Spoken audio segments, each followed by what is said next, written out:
there seems to be an idea going through academia that there is no such thing as free will. And this is a question I've thought a lot about, and I'm curious to get your opinion on, do you think humans have free will? Well, the simple answer is yes. And I think everyone behaves as if we have free will. I mean, the whole sort of American individualist worldview is based on choice. You know, everyone has freedom of choice. They're autonomous, self-determining. Go into an American supermarket and you see, 20 feet of different cereal brands. And, consumer choice is sort of the whole stuff of modern consumerism. Um, and there's no point in having all that choice. You might as well just have one standardized brand, like they might have done in the Soviet Union, one kind of cornflakes, rather than 20 or 30 kinds of cereal. And the whole legal system is based on the assumption we have free will. If you commit some crime, the assumption is you chose to do that and you're responsible for it. It's not a defense in a court of law to say my brain made me do it. So I think, in fact, in practice, we assume it the whole time, the whole of morality, training children, consumer choice, legal system is all based on this, let alone religious assumptions that we have free will, that you have a choice about the way you behave in moral choices. So I think even people who deny it in seminar rooms, in universities, in practice, live their lives as if they have some free choice. So I think it's a totally artificial problem. And the reason the artificial problem arises is because of the mechanistic materialist worldview, which says that everything is determined by physical causes. Everything that happens in your brain is determined by physical causes. Now, in the 19th century, there was an extreme form of determinism. Famously, Laplace, the great French physicist at the beginning of the 19th century, said that if you knew the positions of all the particles in the universe and their motion, you could predict everything that happened in the whole universe, including everyone's behavior, because it was fully determinate. And this wasn't just physicists.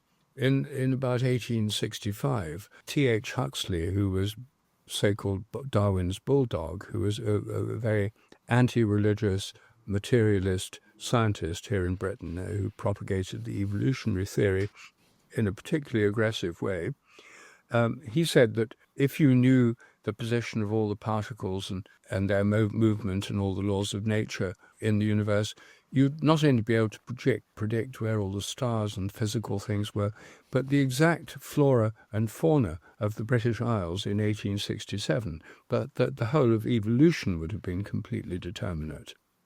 Well, that illusion of total predictability and determinism began to melt away with the advent of quantum theory, when it became clear that a lot of physical processes are indeterminate.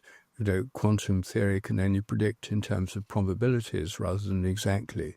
And then with the development of chaos theory and complexity theory, it became obvious to many scientists that most things in nature are not predictable. A butterfly flapping its wing in the Amazon could affect climate systems on the other side of the world. Tiny changes could have huge effects that are in practice unpredictable. And because of quantum theory, even in principle, unpredictable. And that's why in real life, most things are unpredictable. I mean, there are people who try and predict the outcome of elections. They often get it wrong. And you could say, well, that's because it's about human beings. But look at the climate. We have huge computers now. We have satellites observing clouds moving all over the place, and enormous amount of data that's fed in. And yet meteorologists still get it wrong. And if you look at tomorrow's predictions in Britain, where I am, about rain, it doesn't say it will rain or it won't rain. It says there's a 60% probability that it will rain in the part of London where I am. I mean, they don't even pretend that they can give exact predictions. It's all in terms of probability. And, the way that science is done in testing new drugs and stuff, it's all in terms of statistics and probability. So I don't think that determinism, which is the reason why people thought there was no free will, is a tenable creed anymore. Now, what the materialists would say in response to this is, well, okay, if the movements, if of particles in the brain and the quantum process are just random, then maybe we can't predict it, but it doesn't prove it's free because it's just chance what happens. It's unpredictable, but it's just chance. It's not controlled by anything. But that's because they have a reductionist view that the brain is nothing but, and physical processes in general, are sort of bottom-up processes that are based on a kind of granular interactions that have no overall control system. Whereas any theory of free will would have a top-down theory of the way causation works, that there's some overarching causation. I decide to do something. It's me deciding on the basis of some bigger picture. And then smaller, the details appear. I decide to raise my arm, and I raise my arm. All the sort of nerve impulses and muscle cells and ATP molecules get hydrolyzed to make the muscles work. All sorts of physical and molecular details happen.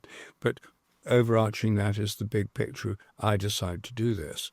So there has to be some top-down causation. Now, I think the whole way the mind works is through top-down causation, which we've discussed already. I think our brains are influenced by fields, and our minds work through fields. And fields are top-down causes. A magnetic field making iron filings line up around it in particular patterns around a magnet is a top-down cause.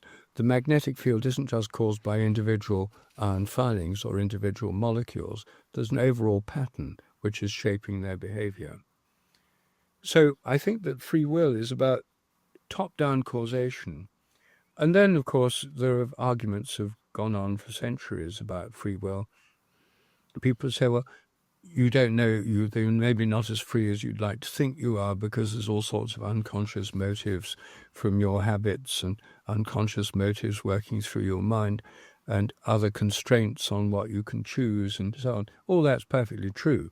But nevertheless, I think there's a certain measure of freedom we all have in most of the time, in most of our actions. And I think that's the totally common sense view. I think it's also a perfectly good scientific view. In fact, I think it's the best scientific view, that there are top-down causes and levels of higher level causes. And I mean, all of us are shaped by the culture we grow up in, and cultures have sort of choices that are made over decades or centuries of, whether we live in a democracy depends on debates that happened in the past and political movements that led to democracy. And then whether democracy extended to women having the vote was a big debate in Britain in the 1920s. And, there were suffragettes and activist groups, and then Parliament passed a law and women have the vote, and so on. I mean, these things are cultural decisions. Women, however they wanted to vote, couldn't vote one way or the other if they didn't have a vote. But when there's been a cultural decision, there's a higher level thing, a law that changes and a system that changes, within which there's now freedom of choice. So there's always higher levels, there's always other determining factors.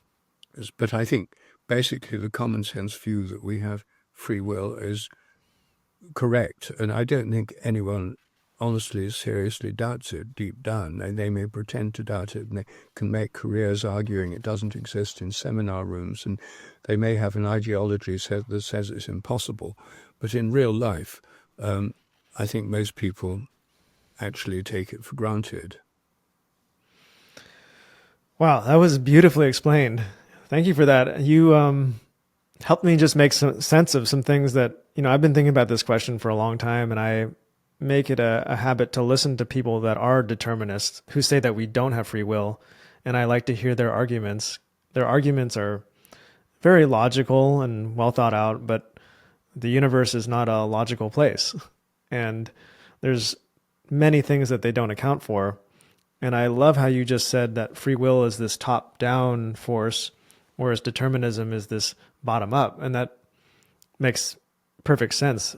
I mean, if in this deterministic worldview, there are infinite number of variables. So like even to test this would be impossible. You'd have to have every particle identical down to like, if you had two subjects and two tanks and you wanted to see if they could act in this predictable way, you'd have to have like every air molecule and everything exactly the same. Because if there was just one molecule that was different, creature in tank A would act different than creature in tank B.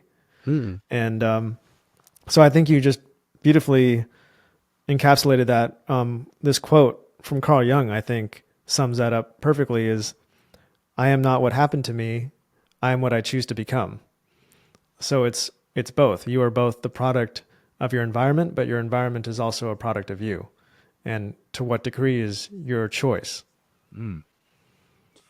Well, I think this also shows up in evolutionary theory, you see, because whereas T.H. Huxley thought it was all determined, when quantum theory came in, it became clear that random mutations were truly random, and even neo-Darwinism, which is hardcore materialist in its assumptions, has to admit random mutations and an unpredictability of the evolutionary process. But of course, they would say there's no greater plan or design in these mutations, it's just pure chance. But even they have had to give up the idea of total predictability.